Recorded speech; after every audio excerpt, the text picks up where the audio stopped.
A father and his little girl set out for a weekend trip in the Cascade Mountains back in 1999, and they vanished without leaving a single trace.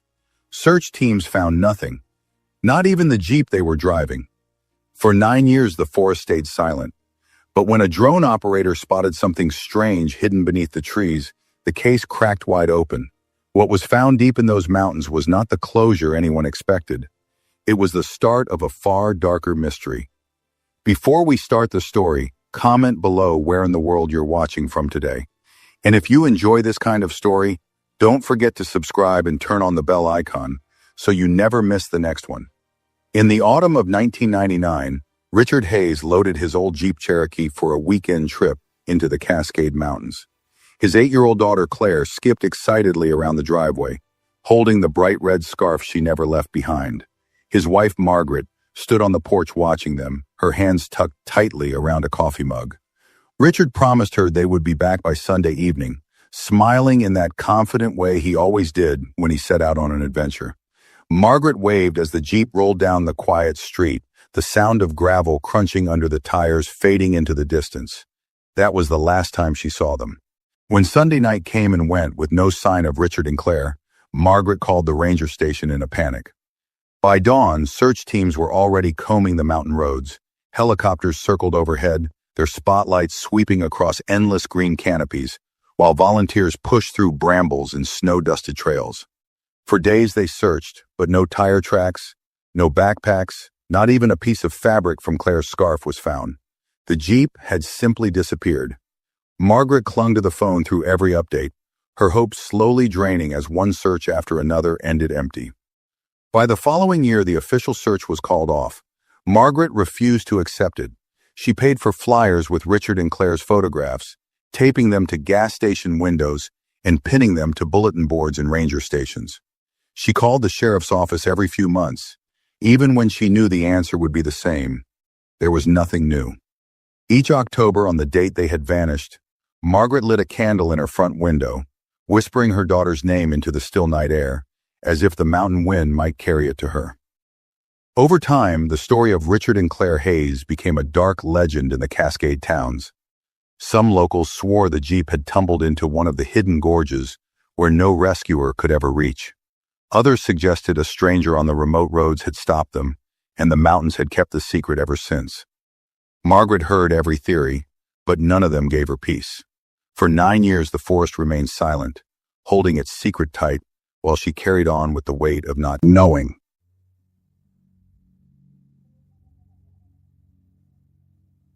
In the summer of 2008, a man named Alan Becker was testing out a new drone he had bought near the southern edge of the Cascade Range. He wasn't looking for anything unusual, just flying the machine over the steep ravines and ridgelines for the thrill of capturing aerial footage. The camera buzzed above thick trees, dipping lower into a stretch of valley that hikers rarely visited. At first, the footage showed nothing but moss, shadows, and endless green. Then the lens caught a strange glimmer, something metallic half buried among fallen branches and rock. Alan steadied the drone and circled back, zooming in on the shape.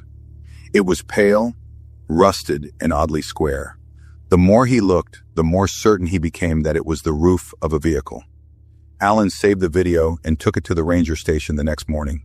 The rangers were skeptical, but when they slowed the footage, the shape became clearer.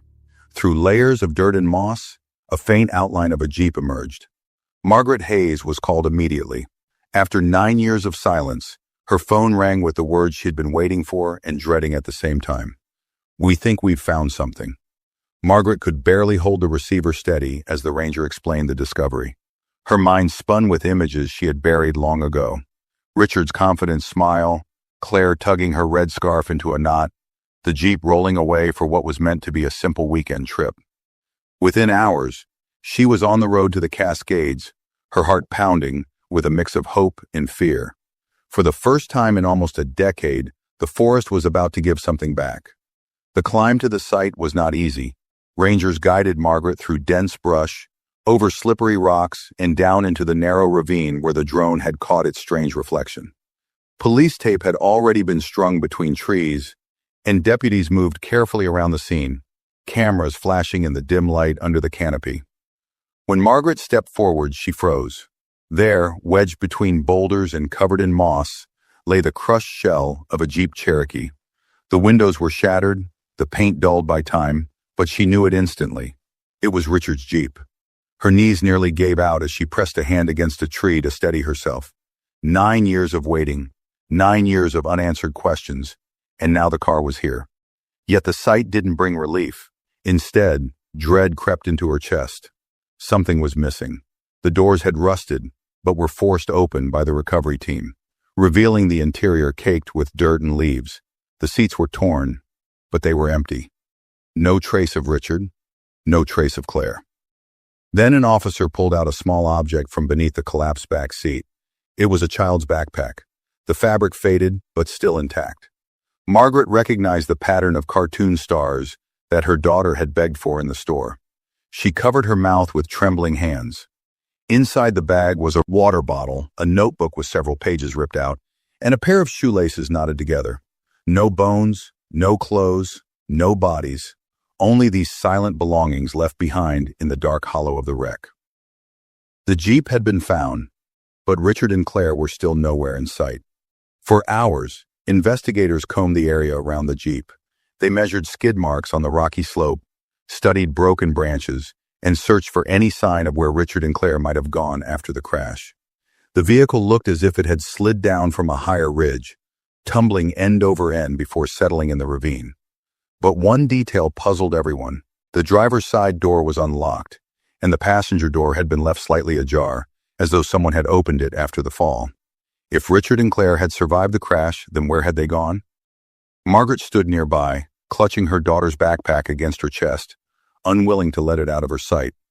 The sheriff approached gently, explaining that the notebook inside the bag had several pages torn out, as if someone had removed them deliberately. That single detail gnawed at Margaret. Why would Claire rip pages from her notebook in the middle of a trip? And if the crash had been the end, why weren't those pages scattered among the debris? As the search widened, one of the deputies called out from the ridge above the Jeep. He had spotted a piece of fabric snagged on a tree branch. When he climbed higher and cut it free, the red cloth fluttered in his hand. Margaret's breath caught. She knew that scarf. Claire had worn it the morning they left. She had wrapped it twice around her small neck and tied it stubbornly herself, refusing her father's help. Margaret took the scarf, pressing it to her face, but something about it was wrong. The fibers looked too fresh, too bright, as if they hadn't spent 9 years out in the wind and rain. The sheriff examined it closely. He agreed it was odd. The fabric should have been faded or shredded, but instead it seemed newer, almost as though someone had placed it there much later. Margaret's heart began to pound. Had someone returned to this crash site years after the disappearance? If so, why? And who could it have been? The forest around them felt suddenly heavier, the silence of the Cascades pressing down as if the trees themselves were listening. Margaret glanced at the backpack in her arms, then back to the Jeep. 9 years of mystery had just grown stranger. The vehicle answered one question, but the red scarf raised 100 more. The sheriff ordered his deputies to sweep a wider radius around the ravine. They moved methodically, flagging every scrap of cloth, every broken twig, every footprint in the soft ground. Margaret followed slowly behind them, her eyes scanning the earth for anything that might have belonged to her daughter. The air smelled damp with moss, and the calls of crows echoed in the trees above. It was the kind of place where sound carried strangely, where even the smallest movement seemed magnified. Every few minutes, Margaret thought she heard the crunch of something in the distance, but when she turned, there was only stillness. One of the rangers discovered a makeshift trail a short distance from the Jeep. It wasn't part of any marked hiking route. The soil had been disturbed, faint but visible, and there were stones stacked in a way that looked deliberate, as though guiding someone along a hidden path. The team followed it cautiously, moving deeper into the forest. Margaret's grip on the scarf tightened as she walked, each step heavier than the last. The trail led to a small clearing where the ground dipped into a hollow. At the edge of the clearing sat the charred remains of an old campfire.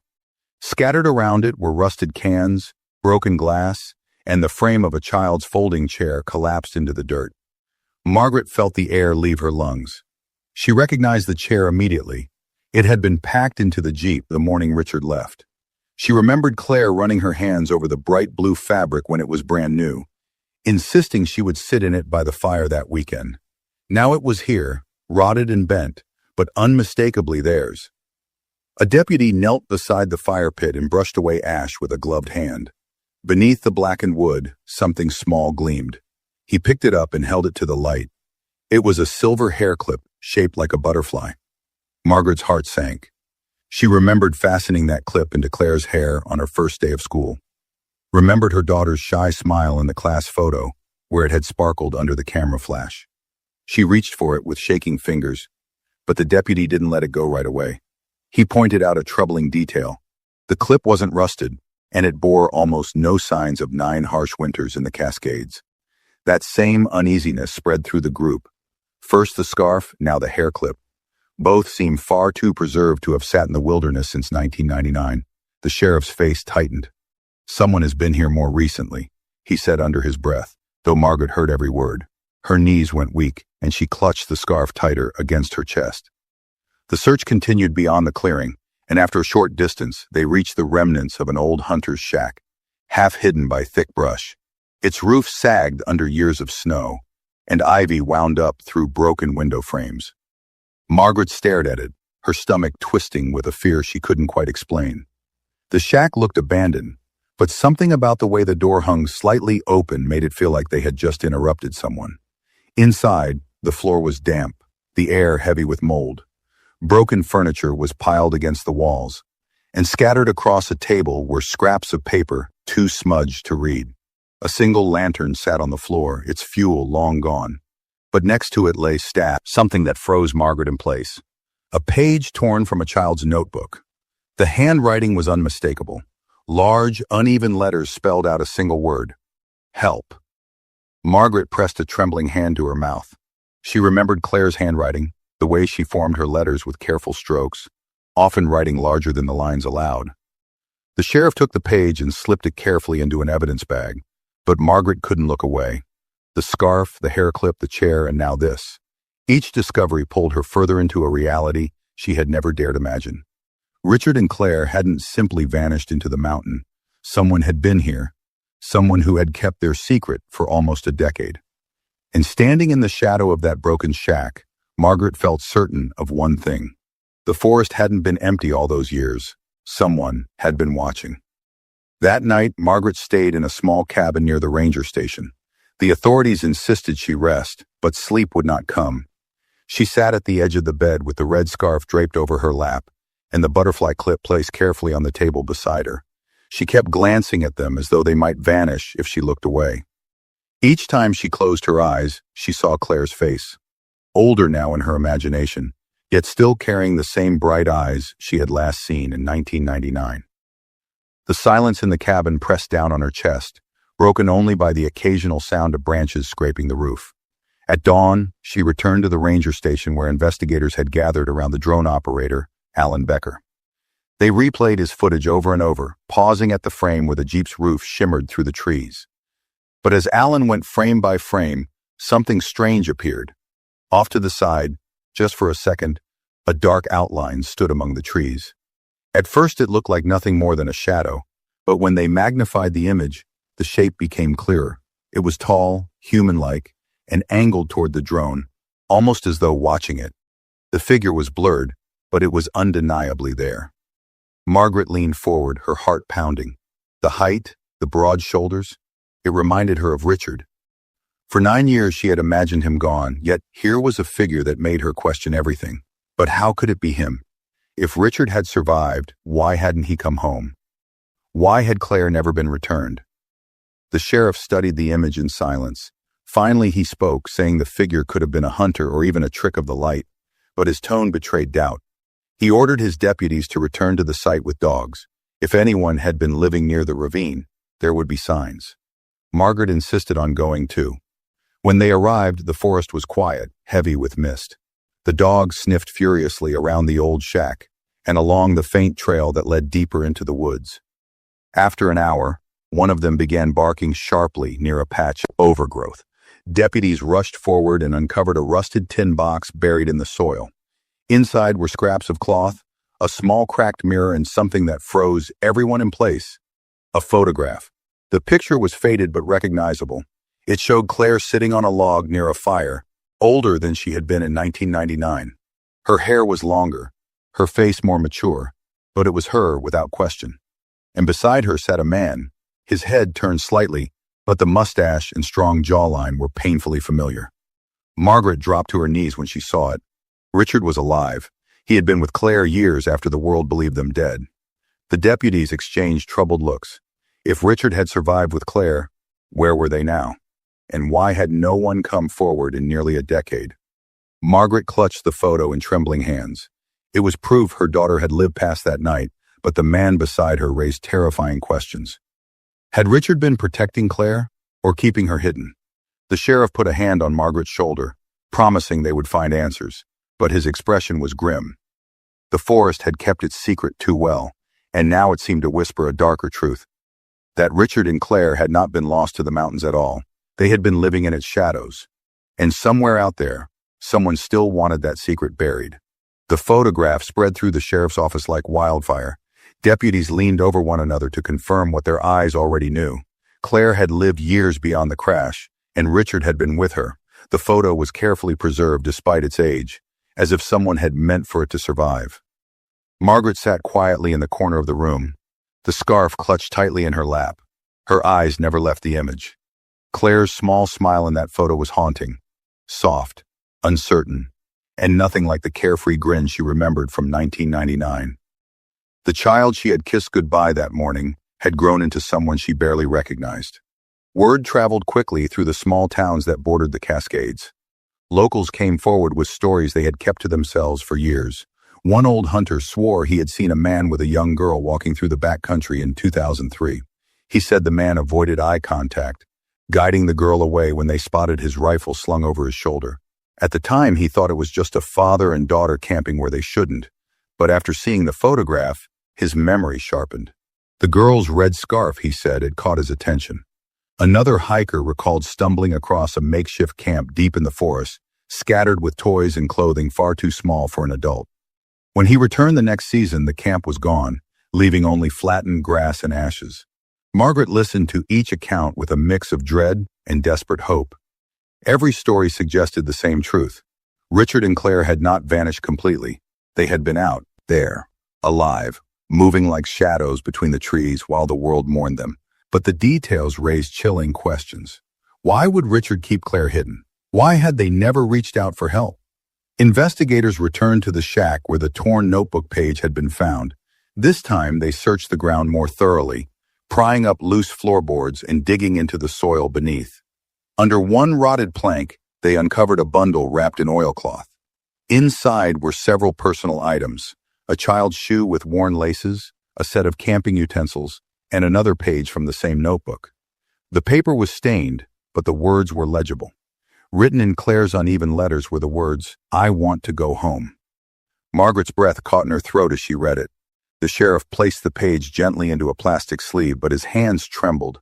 He looked at Margaret with grave eyes and said softly, "She wrote this years after the crash. Someone was keeping her here." As the evidence piled up, the sheriff brought in specialists from the state to assist. They analyzed the scarf and hair clip, confirming that both had likely been placed near the Jeep within the past 2 years, not 9. That meant someone had been deliberately moving reminders of Claire into plain sight, as though marking a trail or sending a warning. Margaret began to feel the weight of eyes on her wherever she went. At the gas station near the ranger station, she noticed a man in a baseball cap staring too long before driving away without pumping gas. At the diner, a waitress mentioned that a stranger had been asking questions about the woman looking for her missing family. The uneasy sense of being followed grew stronger with each passing day. Late one evening, Alan Becker, the drone operator, stopped by the cabin where Margaret was staying. He carried his laptop and looked pale. He explained he had been reviewing older footage he had taken in the Cascades months before he ever spotted the Jeep.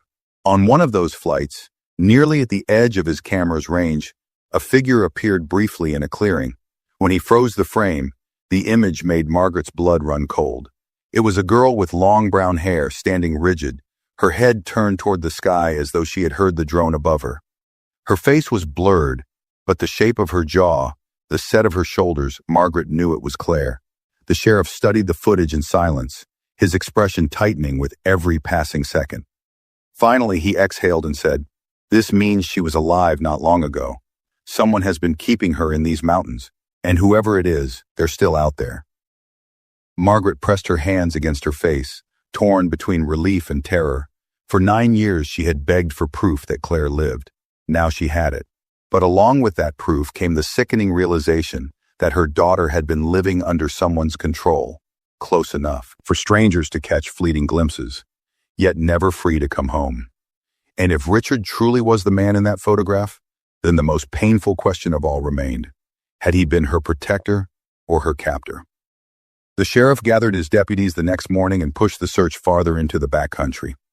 He believed the shack and the trail of belongings were only fragments of a much larger pattern.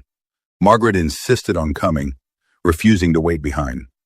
She had carried 9 years of silence, and she would not sit idle now that the forest was finally speaking.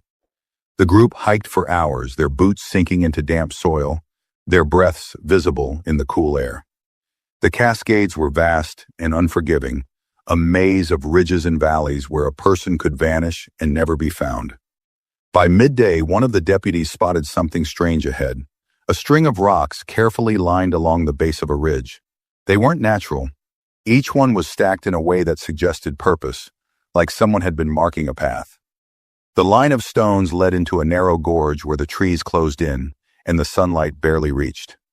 The ground was soft with pine needles, muffling their steps, and the silence felt heavier the farther they went. At the end of the gorge stood a cabin, larger than the broken shack they had found before, sturdier too. The roof sagged under years of snow, but smoke stains clung to the chimney bricks. Margaret froze when she saw it. Something about the structure felt wrong. The windows had been boarded, the door reinforced with an extra plank nailed across it. Whoever had lived there hadn't wanted to be seen. The sheriff signaled for caution as his deputies circled the perimeter. Margaret stayed close, clutching Claire's scarf in her hands. Through the cracks in the boards, one deputy peered inside. His face paled. He whispered that the interior wasn't empty. It was furnished. There was a mattress pushed against the wall, shelves stocked with canned food, and drawings pinned to the wood. The door creaked when they pushed it open. The air inside was stale, heavy with the odor of damp wood and rusted metal. Margaret's eyes went straight to the drawings tacked to the wall. Her chest tightened when she saw them. They were crude sketches made with pencil, the kind a child would draw. One showed a girl standing beside a tall man. Another showed a small cabin surrounded by trees. The last sketch was darker. It showed a figure standing outside the window with no face, only a black outline. On a table in the corner sat a row of glass jars, each filled with odd trinkets, buttons, bits of cloth, pieces of ribbon. Margaret's fingers shook as she picked one up. Inside, at the bottom, lay a plastic bead shaped like a star. She remembered Claire stringing beads like that onto a bracelet the summer before she vanished. The bracelet had never been found. Then one deputy called out from the back of the cabin. Beneath a loose floorboard, he had uncovered a second bundle wrapped in a faded towel. When he opened it, silence fell across the room. Inside were photographs, dozens of them, all carefully tucked together. Some were blurry, others clearer, but they all showed the same girl at different ages, Claire. In one, she was roasting a marshmallow. In another, she was sitting by a stream, her knees tucked to her chest. She looked older in each, her expression vacant, as if the light in her eyes had slowly dimmed over the years. But one photo chilled Margaret to the bone. It showed Richard standing behind Claire, his hand resting heavily on her shoulder. His face was partially obscured, but his stance was unmistakable. He looked older, his hair streaked with gray, but it was him. The question that had haunted Margaret twisted darker in her mind. Had Richard kept Claire hidden here, away from everyone? Or had someone else forced them into this life, using him to control her? The sheriff carefully collected the photographs, but Margaret couldn't move. Her hands trembled as she stared at the last picture in the stack, the one taken most recently. Claire looked no more than a year older than she would be now, which meant that somewhere, very close, she was likely still alive. As they filed out of the cabin, the deputies discovered fresh tracks in the mud near the rear entrance. They weren't old like the others. They were recent, the edges sharp. Someone had been here within the past day. Margaret's pulse raced. She clutched the scarf against her chest, eyes darting into the trees. For the first time in years, she felt certain. Claire was near, and whoever had been with her all these years might still be watching from the shadows. The discovery of the fresh footprints changed everything. The deputies no longer moved at the steady pace of investigators. They became hunters, alert to every snapped twig and shifted stone. The sheriff ordered silence as they followed the trail into the deeper woods, rifles ready, eyes scanning for movement. Margaret stayed close despite their warnings, her fingers curled tightly around the scarf in her hand, as though it were a lifeline. Every step forward felt like stepping into the heart of the mystery that had consumed her for nearly a decade. The prince led them along a narrow stream where the banks were soft with mud. Here the tracks grew clearer. One set was larger, heavy, pressed deep into the earth. The other was smaller, lighter, the shape of a young woman's shoe. Margaret's knees nearly buckled when she saw it. Claire was no longer a little girl. She would have been 17 now, nearly grown, but seeing those prints side by side made her heart ache. Her daughter had walked this path not long ago. The trail curved uphill toward a dense grove of cedar trees. As they climbed, the sheriff paused and raised his hand. Something was glinting from the branches above. One deputy aimed his flashlight and revealed a small bell tied to a string. More bells were hidden among the branches, carefully arranged as if to warn someone inside the grove of approaching footsteps. Whoever lived here had been prepared, cautious, and smart enough to set up alarms. The sheriff motioned to cut the strings quietly, but the metallic ring of one bell slipped free, echoing through the trees. The forest fell silent. Even the birds seemed to vanish. Then, faintly, came the crack of a branch snapping in the distance. The deputies froze, weapons raised. Margaret's breath caught in her throat. Someone was out there, listening, watching, perhaps deciding whether to flee or confront them.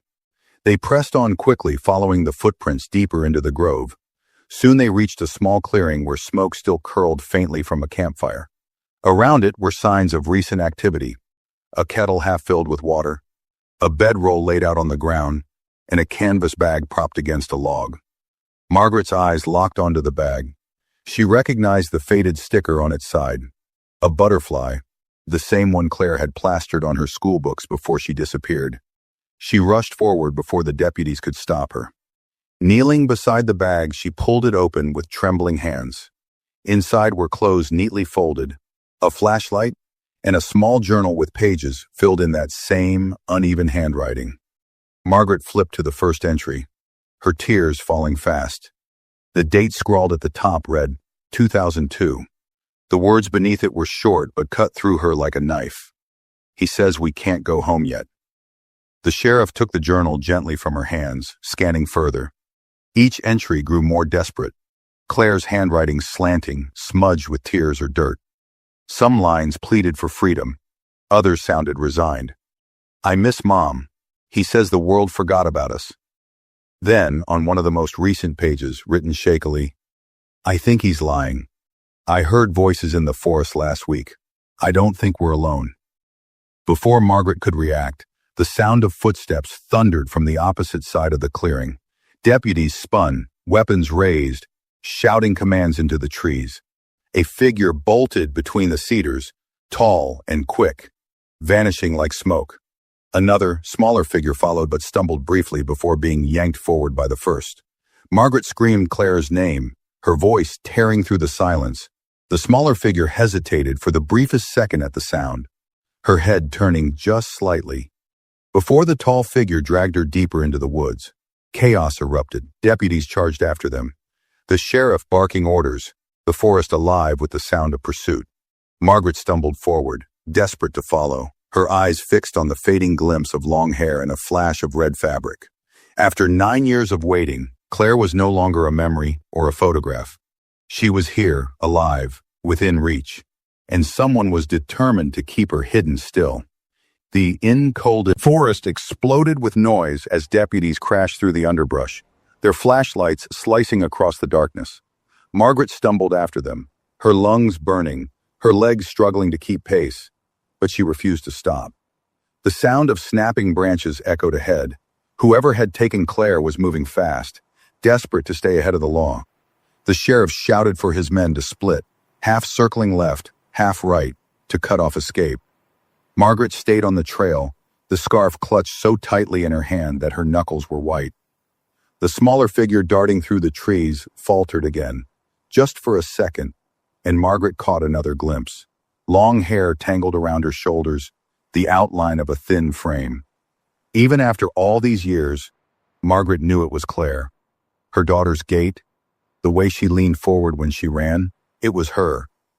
But the larger figure yanked her along roughly, forcing her deeper into the forest. A deputy shouted a warning, and a single gunshot cracked in the night, striking the ground near the fleeing pair. They did not stop.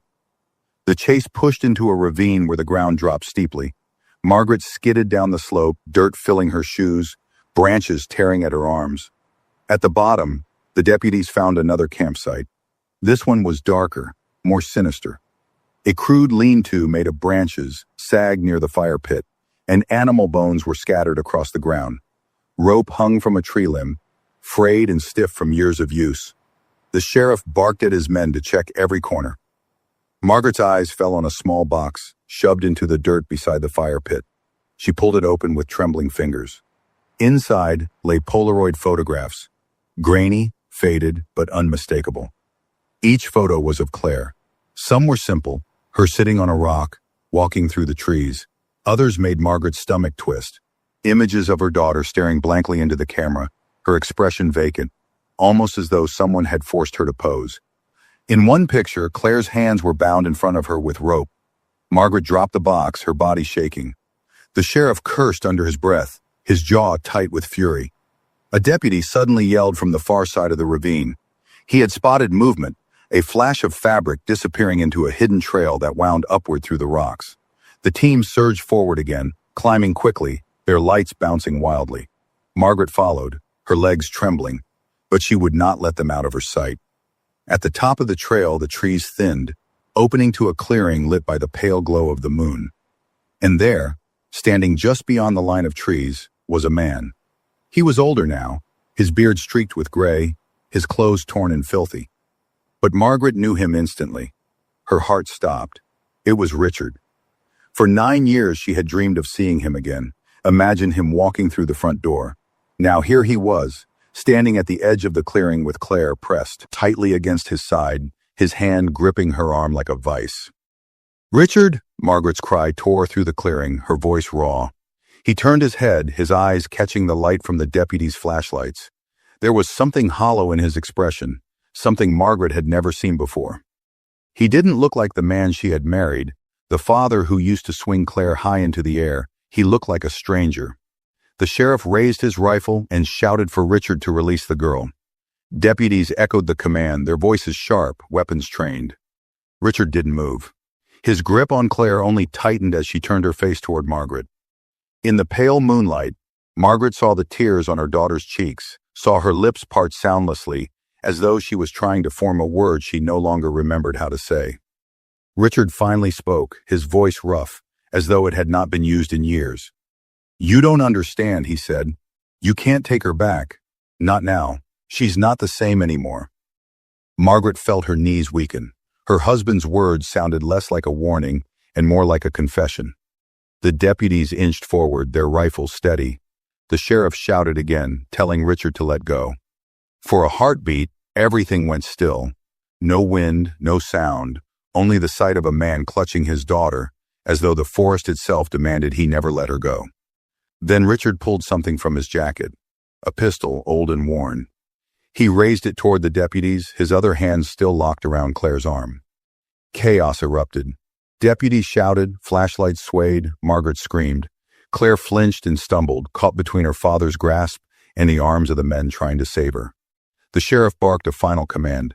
Margaret's heart hammered as the night hung in balance. The moment that would decide everything, the truth of what Richard had done and whether Claire would finally be free, was about to break. The clearing erupted with shouts, deputies crouched low, rifles fixed on Richard, the air thick with tension. Margaret stood frozen, the scarf slipping from her hands into the dirt. Her voice cracked as she cried out again, pleading with Richard to let Claire go, begging him to lower the gun. But he didn't move, didn't blink. His grip on the pistol was steady, his other arm clamped tightly around his daughter's thin shoulders. Claire trembled against him.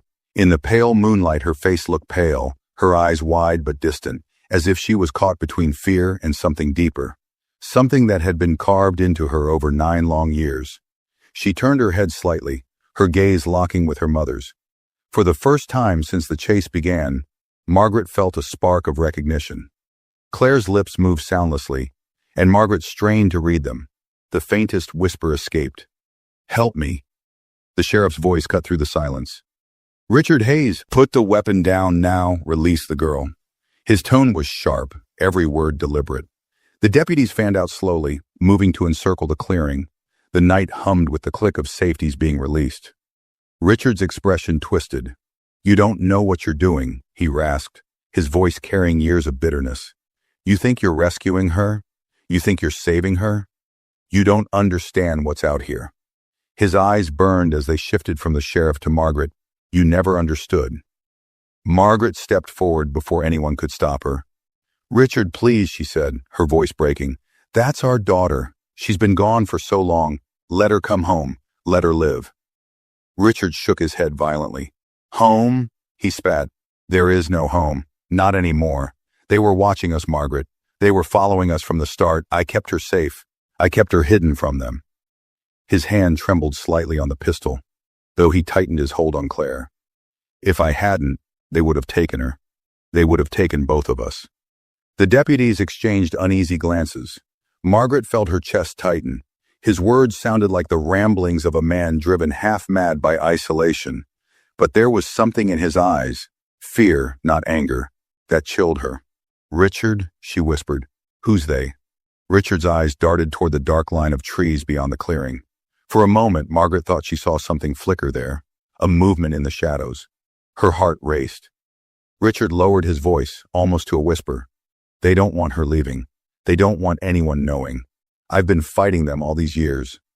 The sheriff stepped forward, his rifle still raised. "You're not making sense, Richard. Put the weapon down before someone gets hurt." Richard's jaw clenched. "You think I'm crazy," he growled. "But you haven't seen what I've seen."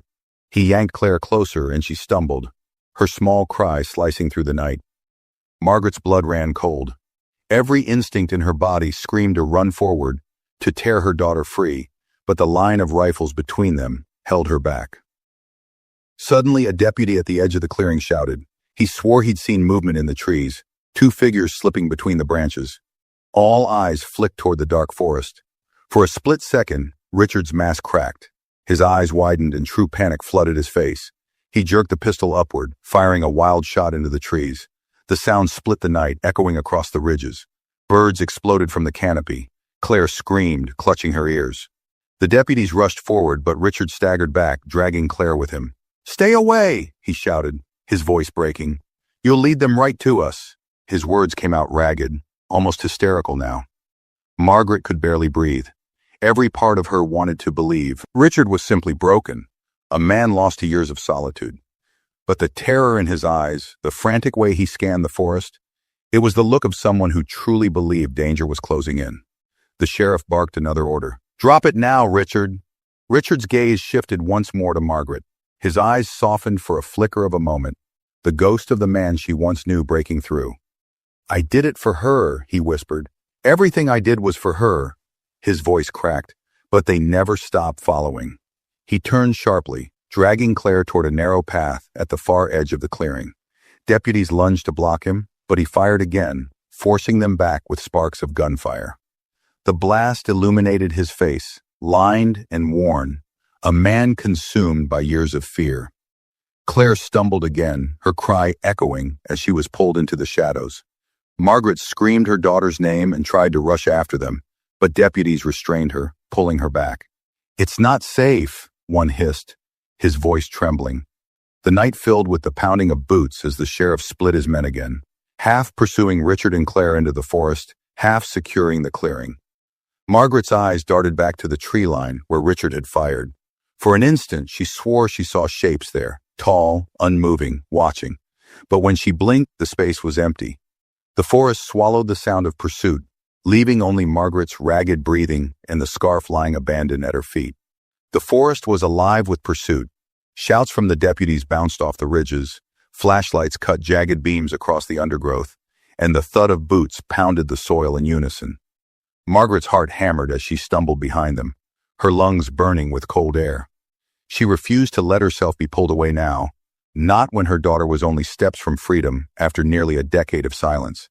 Every part of her body screamed to collapse, to stop, but her determination was stronger.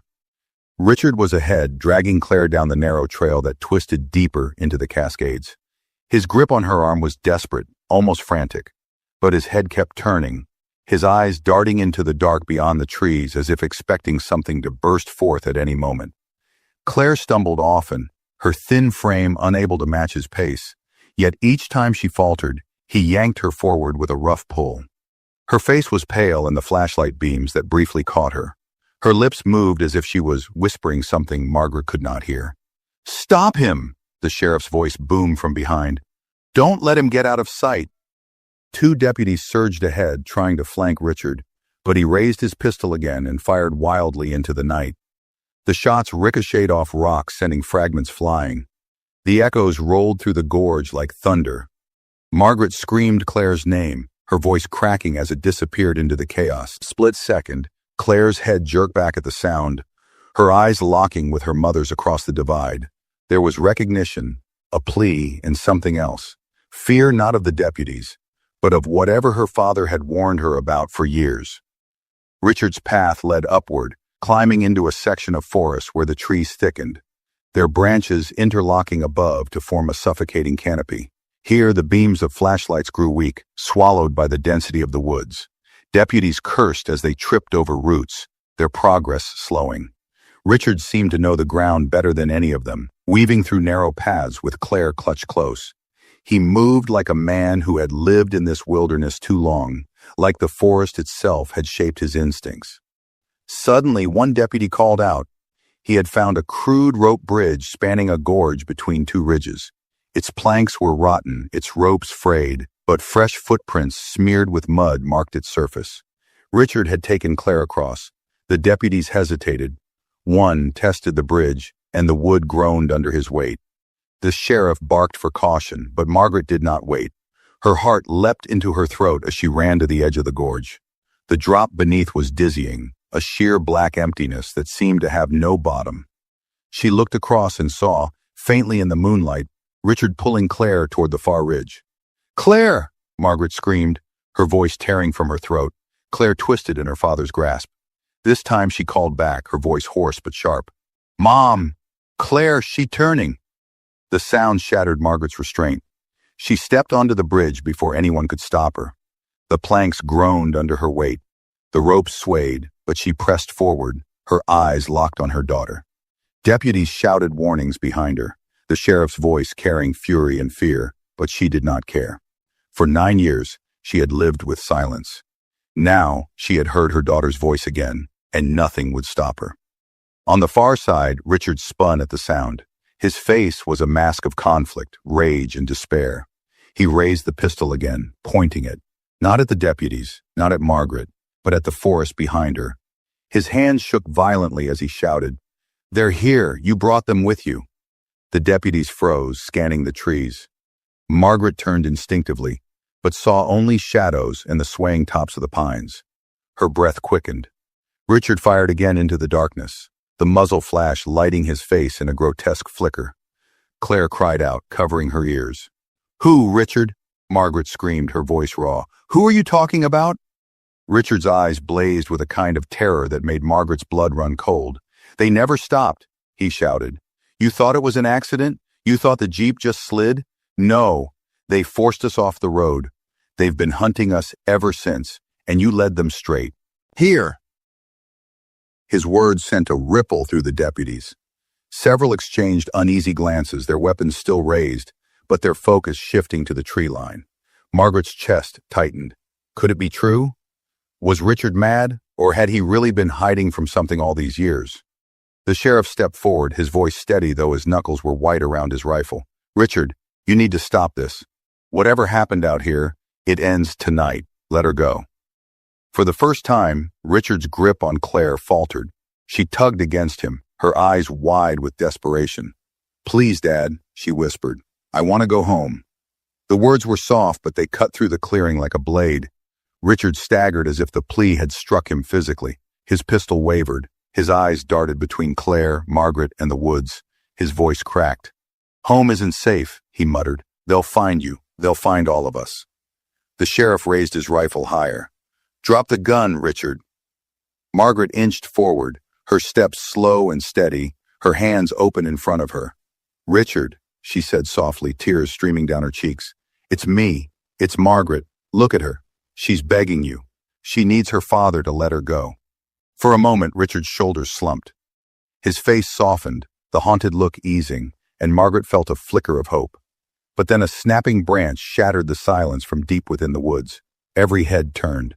The deputies swung their rifles toward the sound. Margaret's stomach dropped. Something was moving out there. Richard's face twisted in panic again.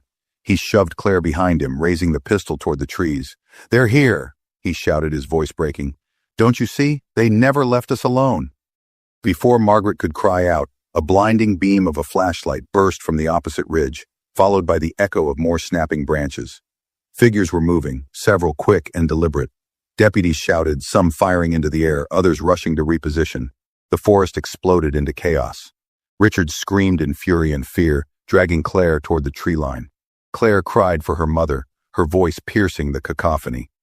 Margaret lunged forward, reaching the far side of the bridge, just as the sheriff fired a warning shot that cracked the night in half. The bullet struck the dirt inches from Richard's feet. He froze, his chest heaving, his eyes wild. For a heartbeat, everything held still, the forest, the deputies, Margaret's pounding heart. Then Richard turned, his face a mask of anguish, and whispered something only Claire could hear. He shoved her forward, hard, sending her stumbling into Margaret's arms. The force of it knocked Margaret back, but she caught her daughter, clutching her as if she would never let go again.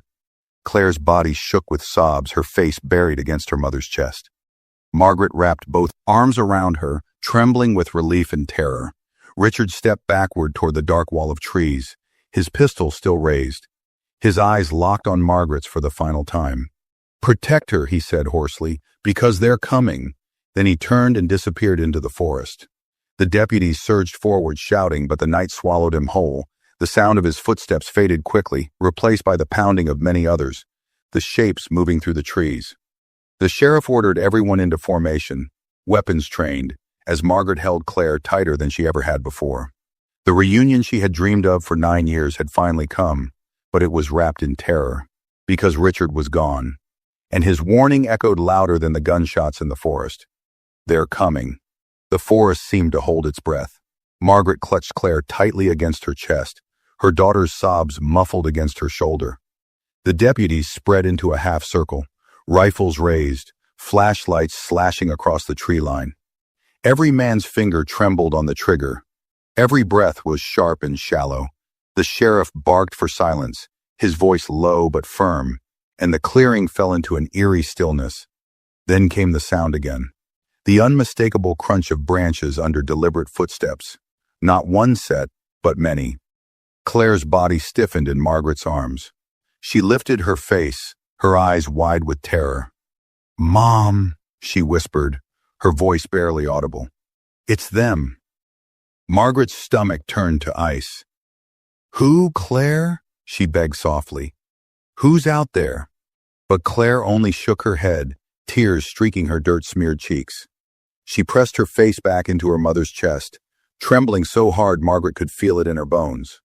The sheriff raised a hand, signaling the deputies to hold their fire. Slowly, carefully, the lights of their flashlights scanned the woods. For a long moment, nothing moved. Then, at the farthest edge of the beams, figures emerged. They were tall, broad, and covered in heavy coats that hung like cloaks. Their faces were obscured, hidden under hoods and shadows. There were at least 4 of them, maybe more, standing silently at the edge of the clearing. They did not flinch under the glare of the lights. They simply stood, watching.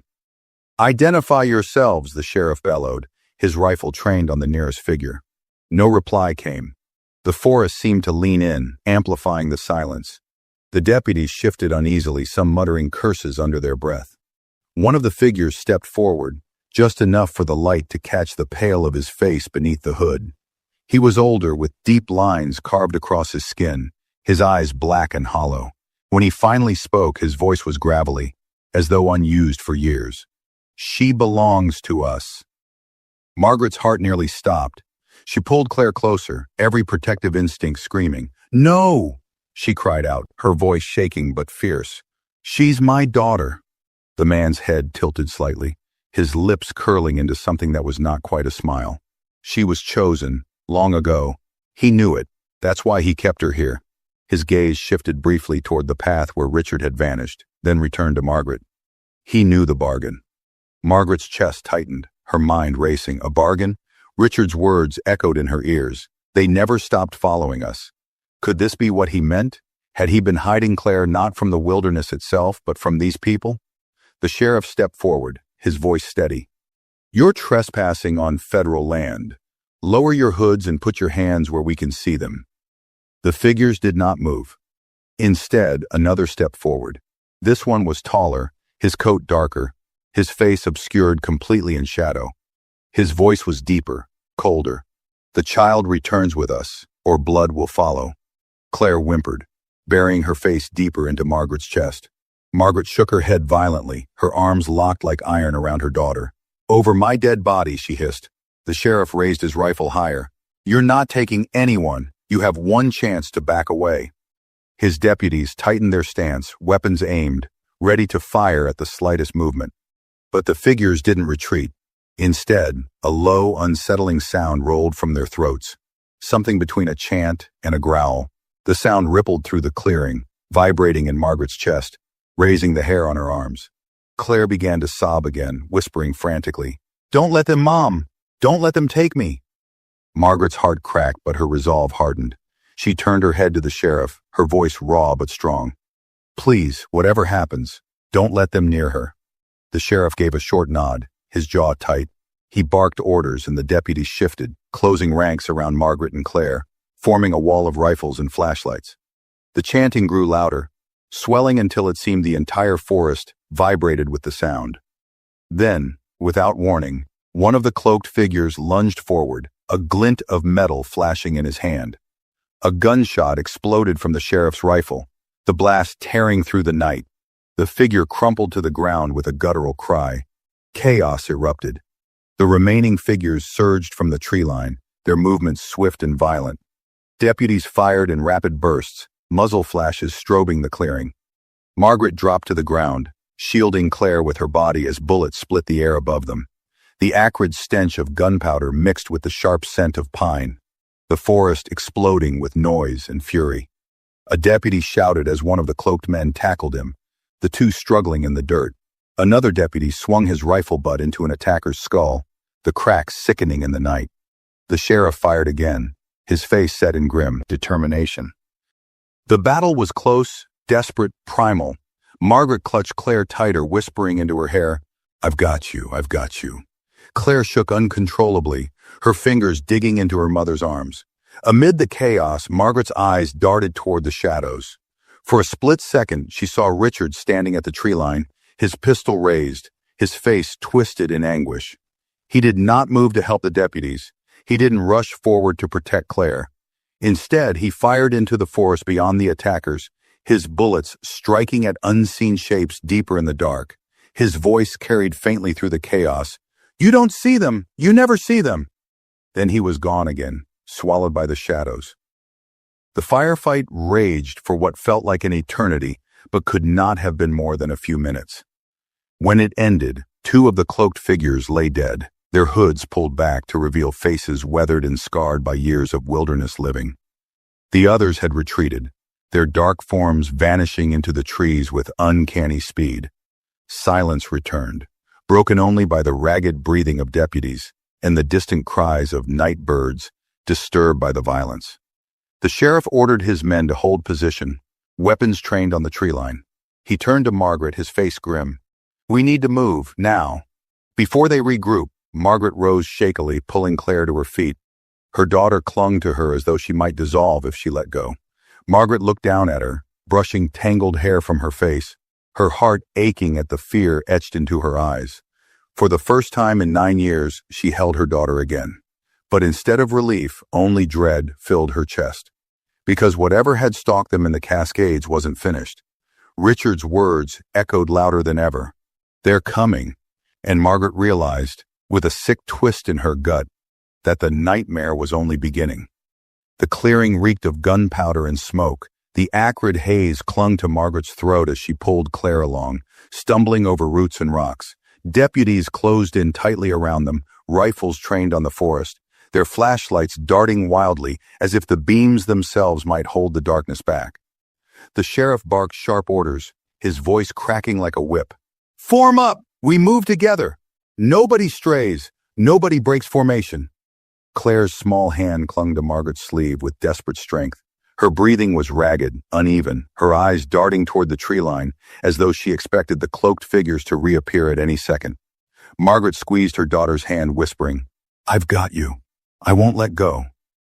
But inside, her heart was breaking. Claire had spent 9 years in this wilderness, raised in fear, and now even with her mother beside her, she looked as if safety was something she no longer believed in. The group pressed through the trees, following a narrow trail that sloped toward Stronkers, the valley. Every few steps the sheriff stopped, scanning the shadows, listening for the faintest movement. Once, a deputy swore he saw something shift between the trees, but when the flashlights turned, there was nothing. Only the endless black of the Cascades, vast and unyielding. Margaret couldn't stop thinking of Richard. The image of him firing into the trees still burned in her mind, the look of desperation on his face, the wild fear in his eyes. He hadn't been protecting himself. He hadn't even been fighting the deputies. He was shooting at something deeper in the forest, something unseen. She wanted to dismiss it as madness, years of paranoia twisting his mind, but the memory of the cloaked figures and their haunting chant gnawed at her. What if Richard wasn't delusional? What if he had been right all along? The sheriff motioned for silence. Ahead, the trail opened into a wide stretch of rocky ground where the trees thinned. Moonlight spilled across the stones, revealing a view of the valley below. Margaret felt the faintest sense of relief. Beyond the valley lay the ranger road, and if they could reach it, they could radio for help and call in reinforcements. But the sheriff raised his fist, signaling for a halt. His eyes swept the ridgeline. Something wasn't right. Then Margaret heard it too, a low, rhythmic sound drifting on the wind. It was faint at first, almost like the hum of insects. But as it grew louder, it formed into something deliberate. A chant, deep and unbroken, echoing from somewhere in the valley. Claire stiffened instantly. She pressed herself against her mother, her body trembling. "It's them," she whispered, her voice hollow. "They don't stop. They never stop." The deputies tightened their circle, rifles raised, eyes darting. The sheriff cursed under his breath. "Keep moving. Stay close." They started across the rocky ground, their boots crunching on loose gravel. The chant rose louder, rolling through the valley like a wave. It came from everywhere and nowhere, bouncing off the ridges until it was impossible to tell how many voices there were. 5? 10? 50? Margaret's skin crawled with every syllable, each one carrying a weight that seemed to press into her bones. Suddenly, a flare of light shot up from the tree line below, exploding into a bright red glow that painted the rocks and trees in a hellish hue. The deputies froze, weapons snapping toward the source. Then another flare fired from the opposite ridge, bathing the valley in shifting red shadows. The chanting grew louder, closer, until it seemed the entire forest was alive with it. Claire clutched Margaret's arm, her voice rising into a panicked wail. "They're surrounding us, Mom! They're surrounding us!" The sheriff swore and gestured sharply. "Double time, move." The group broke into a run, the circle tightening around Margaret and Claire. The rocky ground shifted under their boots, but adrenaline drove them forward. Gunfire cracked suddenly from the ridge above. Deputies returned fire, their rifles sparking in the night. Figures darted between the rocks, cloaked shapes moving with uncanny speed. Bullets tore into stone, sending shards flying. Margaret ducked low, shielding Claire, as the air erupted with violence again. One deputy went down with a cry, blood soaking his sleeve. Another dragged him up, hauling him toward the group as they pushed forward.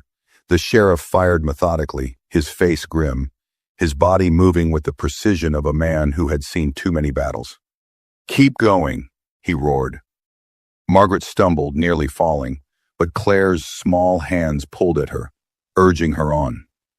They reached a stand of pines at the valley's edge, the trail dipping steeply toward the ranger road. Relief flickered in Margaret's chest. If they could make it down, they might have a chance.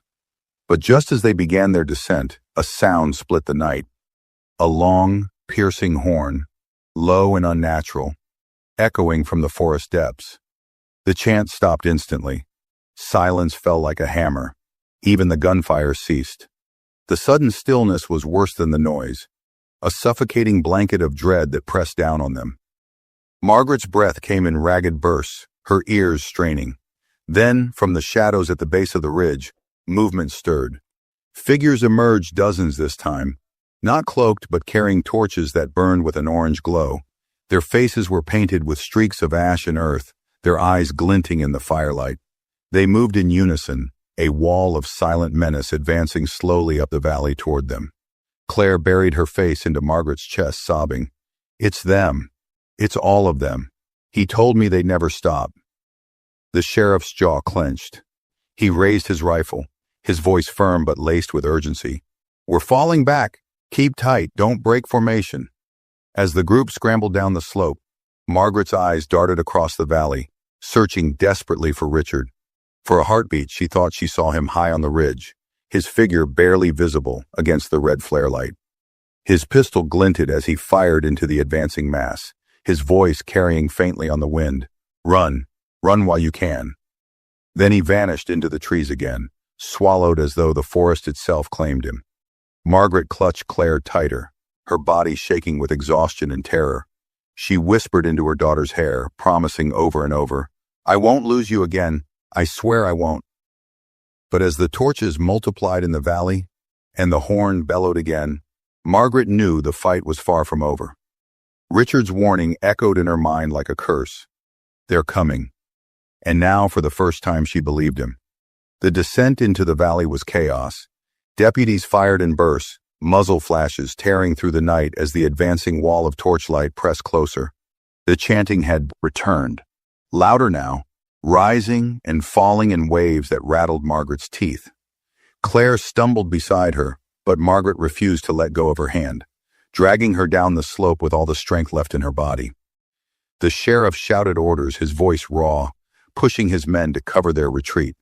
Bullets cracked through the trees, splinters raining down, but the torchbearers never faltered. They moved with steady purpose, as if no amount of firepower could slow them. One deputy went down with a cry. Another cursed as his rifle jammed. The line was breaking. Then above the chaos, a single gunshot rang out from the ridge. All eyes turned upward. There, silhouetted against the burning glow of the flares, stood Richard. His figure was stark against the sky, pistol in one hand, his body rigid with defiance. He fired again, the shot echoing across the valley. The torchbearers paused, their chant faltering. For the briefest moment, the advance slowed. Richard's voice carried down through the smoke and fire. "You want me, not her. Leave her alone." Margaret's breath caught. She saw it then, the truth written on his face, even from a distance. Richard had been running all these years not out of madness, but out of sacrifice. He had become their shield, their distraction, bearing the weight of something Margaret still could not fully understand. His life had been swallowed by the mountain to keep Claire hidden. The figures turned their attention to him, their chant shifting, rising like a storm. Richard fired again, and again until the pistol clicked empty. Then he dropped the weapon and raised his arms wide, shouting a wordless cry that shook the night. The torchbearers surged toward him, leaving the valley floor. The sheriff seized the moment. "Move! Now!" Deputies grabbed Margaret and Claire, pulling them down the last stretch of the slope.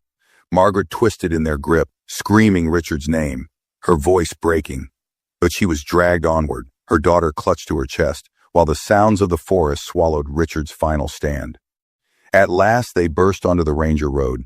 Patrol vehicles waited, lights flashing, reinforcements rushing to meet them. Claire collapsed against Margaret, sobbing, her thin body trembling with exhaustion. Deputies formed a barricade, weapons trained back toward the valley, but the torchlight did not follow. The chanting faded into the trees, as if the forest itself had drawn a line they would not cross. Margaret sank to her knees, holding Claire as tightly as she could. For the first time in 9 years, she had her daughter in her arms, but it came with a hollow ache. Richard was gone. Whether dead, taken, or lost forever in the Cascades, she did not know. All she had was his last act, a sacrifice to save the child he had kept hidden for so long. The sheriff crouched beside her, his face grim. "This isn't over," he said quietly. "Whatever they are, whoever they are, they'll come again."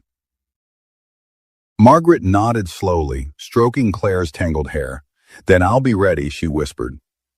The flashing lights of the patrol cars cut through the night, casting long shadows against the towering trees. And high on the ridges,